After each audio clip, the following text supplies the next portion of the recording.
Bayangin lu tinggal di sebuah negara yang pemerintahannya hobi ngerjain lu. Yes, ini bener banget. Ini ada sebuah kasus di mana pemerintahan tiba-tiba, gue kerjain masyarakat gue pakai power yang udah mereka belikan pada gue dan dari duit dari mereka kerja yang sebagian gue ambil untuk gaji gue. Enaknya gue apain ya? Kekuasaan ini gue prank lah. Yes, ini bener banget dan ini terjadi di Amerika. Tenang aja, ini terjadi di Amerika. Tidak mungkin dong terjadinya di sebuah lembaga resmi pemerintahan. Itu baru saja ngetrol banyak masyarakat Amerika. Yang dimana warga Amerika ini lagi nunggu sebuah pengungkapan, sebuah data atau sebuah informasi yang bisa ngasih update atau kejelasan tentang kasus ini. Kasus ini adalah kasus Epstein yang kalian mungkin sempat dengar dan kalian sempat cari-cari juga. Yang mungkin lebih dikenal dengan Epstein File. Sebuah file yang ditunggu-tunggu sama masyarakat untuk dibuka siapa aja sih yang dibalik Epstein Island ini. Bagaimana mereka ngetrollnya dan bagaimana pendapat masyarakat terhadap troll tersebut?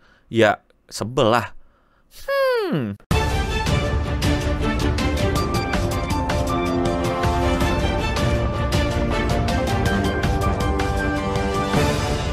Epstein adalah orang yang udah meninggal di penjara sebelum diadili total. Dia adalah tersangka kasus Pulau Epstein. Ada apa di situ, no? Ada sebuah pesta yang tidak mungkin saya ikuti dan jangan sampai kalian ikuti, yang dimana pesta itu melibatkan orang dewasa dan anak kecil. Dan you know the rest. Gua nggak perlu ceritain secara detail karena menjijikan dan juga bahaya. Nanti YouTube bisa ngapa-ngapain video gue, tapi you know the thing. Atau yang biasa di channel ini kita main aman dengan sebut sebagai PDF. Sekali lagi ini bukan sebuah kepecundangan atau nggak mau gamblang ngasih tahu, tapi ini masalah YouTube. Andai saja YouTube bisa santai sama gue ngomong apapun, ya pasti udah gue sebut itunya tanpa gue harus bikin aneh-anehan kayak gini. Epstein adalah ada kasus di mana ya PDF itu, dan banyak banget orang-orang penting di Amerika yang terlibat terhadap kasus tersebut. Banyak banget dugaannya sampai masuk Donald Trump juga di situ namanya masuk. Tapi itu semua masih dugaan, masih bisik-bisik, rumor dan lain-lain. Banyak orang sudah percaya kalau sebenarnya Epstein itu tuh udah punya listnya, udah punya data-data kliennya. Ya dia yang memprovide pulau dan pestanya tersebut dan semuanya, dan orang-orang yang menggunakan jasanya dicatat di situ. Makanya disebut sebagai Epstein Files, sebuah file penting untuk mengungkap skandal terbesar di Amerika akhir-akhir ini yang juga banyak konspirasinya dan udah banyak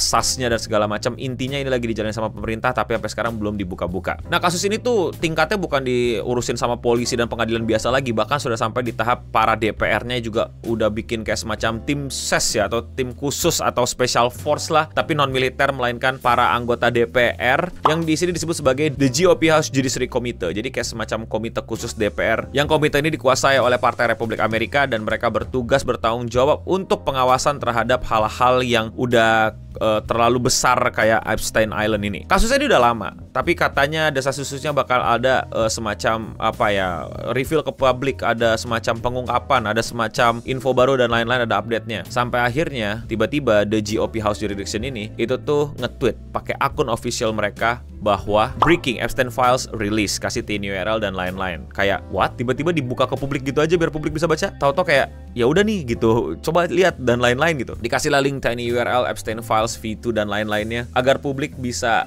ngeklik dan bisa baca gitu ya. Dan udah pasti banyak orang langsung pada eager untuk baca dong, langsung pada pengen wah apa ini. Dan setelah diklik, apakah mereka akan menemukan nama-nama orang terkenal seperti Donald Trump dan lain-lainnya sebagai klien yang udah dirumorkan dan lain-lain? Ternyata tidak. Yang mereka temukan adalah Rick Ashley dengan lagu yang terkenal ya, Rickroll.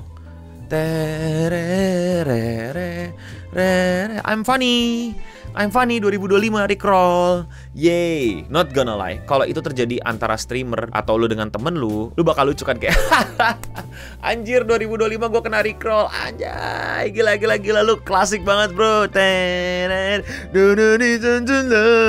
Buat yang mungkin out of touch sama internet, nggak apa-apa, gue kasih tahu ini adalah meme lama banget, klasik banget, yang dimana lu biasa ngerjain orang kasih link, pas diklik linknya itu adalah link lagu Rickroll gitu. Makanya lu biasa dibilang lu kena Rickroll. Tapi yang bikin bete kan ini pemerintahan. Lihat akunnya itu centang abu-abu. Buat yang belum tahu, di Twitter itu centang abu-abu berarti pemerintahan, dan itu bayar mahal loh buat centang abu-abu ya doang. Belum lagi orang-orang yang bekerja digaji pakai pajak, pakai duit masyarakatnya. Duitnya, kekuasaannya bukannya dipakai untuk bertugas dan menyelesaikan tugas-tugas yang dibutuhkan sama masyarakat, tapi dipakai untuk ngetrol. Mereka kayak kumpulan orang tua yang bilang, haha, kita mau kasih tahu seberapa funny-nya kita nih biar masyarakat tensinya turun, biar nggak terlalu panas-panas amat gitu kan. Kita akan bikin sebuah tweet yang itu ngeprank pakai kasus yang lagi paling hot, paling ditunggu-tunggu sama orang-orang, biar orang-orang santai dan semakin menyukai kita para orang tua di pemerintahan. Yay. Ya, dan tentu saja gitu yang terjadi adalah kebalikannya. Nggak ada yang lebih mengagetkan dan plot twist daripada oh my god, rakyat, kita pemerintahan yang digaji pakai duit rakyat, kita pengen bercanda dikit sama masyarakat, masa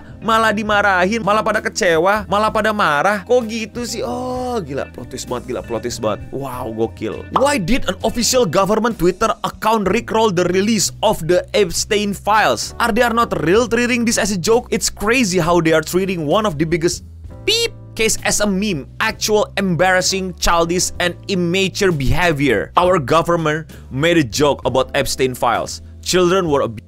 This one of the biggest child operation in American history, and they made a rickroll out of it. Imagine being the victim family saying that. So instead of releasing the Epstein files logs of the official government Twitter sent a rickroll video. Furry hacker, we need you, I'm serious. Buat yang belum tahu Furry hackers itu apa, jadi itu ada komunitas furry yang ngaku sebagai hacker. Jadi mereka hacker dan furry, dan mereka itu berhasil ngebobol banyak hal-hal yang berbau kayak gini, terutama website-website pemerintahan gitulah. Jadi kayak mereka minta tolong gitu. Biasanya kan mereka kayak furry kan dibenci community-nya, ini bahkan sampai orang yang pada nggak suka sama furry kayak furry hacker, ya udahlah please bantuin kita. So yeah, of course lah, masyarakat sebel, marah, ngamuk, bete.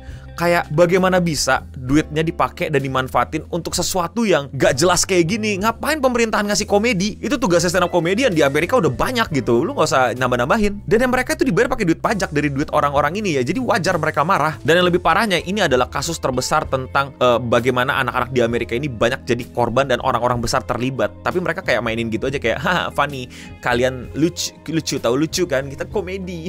Komedi. Dan tweetnya tentu saja dihapus. Dan sampai sekarang ya setidaknya sampai gue syuting ya belum ada update ini kejelasannya bagaimana. Dan setelah gue cek, coba cari-cari, nggak ada keterangan kalau akunnya dihack. Nothing. Padahal mereka bisa ngibul gitu untuk akunnya dihack. Walaupun kita semua tahu lu pada ngibul, tapi sepertinya mereka nggak mau ngibul. Mereka tetap kayak radio silent aja, nggak ngasih kabar apa-apa tentang hal ini. Kayak that's it, diem aja. Jangan ngibul juga sih, tanggung jawab ini gimana. Ya kalau kehack ya berarti lebih bahaya lagi kan. Berarti duit pajak orang-orang Amerika tidak digunakan dengan baik untuk melindungi akun-akun pemerintahan. Selain dipakai untuk nge-rickroll, ternyata nggak aman gitu. Kok bisa kehack gitu? Harus ada yang bertanggung jawab tetap. Harus ada yang bertanggung jawab terhadap hal-hal nggak jelas kayak gini. Setidaknya itu yang terjadi sampai sekarang tentang kasus Epstein ini. Bahwa ya masyarakat Amerika di-rickroll aja gitu sama government-nya. Kalau menurut kalian bagaimana? Atau kalian ada tambahan atau mau koreksi atau mau mengeluarkan pendapat dan argumennya terhadap bagaimana masyarakat versus pemerintahan di Amerika ini? Silakan komen di bawah. Kalau kalian suka sama konten-konten kayak gini dan kalian mau support gue, lakuin dengan simple. Bro, dikit lagi gue 1 juta. Lu nggak mau klik tombol subscribe gitu?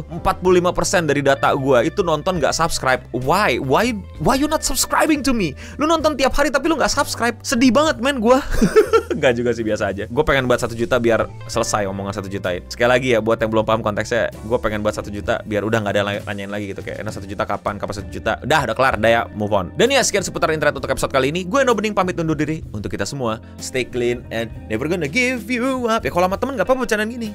Pemerintahan ke rakyat ngebecandain, bisa banget bercanda. Daftar suci coba.